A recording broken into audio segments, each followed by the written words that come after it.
महाराष्ट्र नवनिर्माण सेना शिवसेनेत विलीन करून पक्षाची धुरा तुमच्या हातात घ्या, असा महत्त्वाचा प्रस्ताव केंद्रीय गृहमंत्री अमित शहा यांनी मनसे अध्यक्ष राज ठाकरे यांच्यापुढे ठेवल्याचा दावा एका इंग्रजी वृत्तपत्राने केला आहे.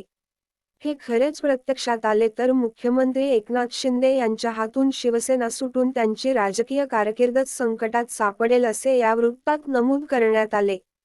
या वृत्तामुळे महाराष्ट्राच्या राजकारणात एकच खळबळ माजली आहे.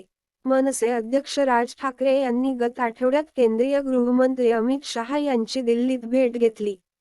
या भेटीत शहा यांनी राज यांच्याशी लोकसभा निवडणूक व जागा वाटपाच्या पलीकडे जाऊन महाराष्ट्राच्या राजकारणावर दूरगामी परिणाम करणाऱ्या विषयांवर विस्तृत चर्चा केली. विशेषतः यावेळी शहा यांनी राज यांच्या पुढे मनसे शिवसेनेत विलीन करण्याचा प्रस्ताव ठेवल्याचा दावा द न्यू इंडियन एक्सप्रेस या इंग्रजी वृत्तपत्राने केला आहे. बाळासाहेबांच्या हिंदुत्ववादी विचारांचे तुम्ही खरे वारसदार आहात, त्यामुळे शिवसेनेचे नेतृत्व तुम्हीच करा, असे शहा यावेळी म्हणाल्याचे या वृत्तात नमूद करण्यात आले आहे.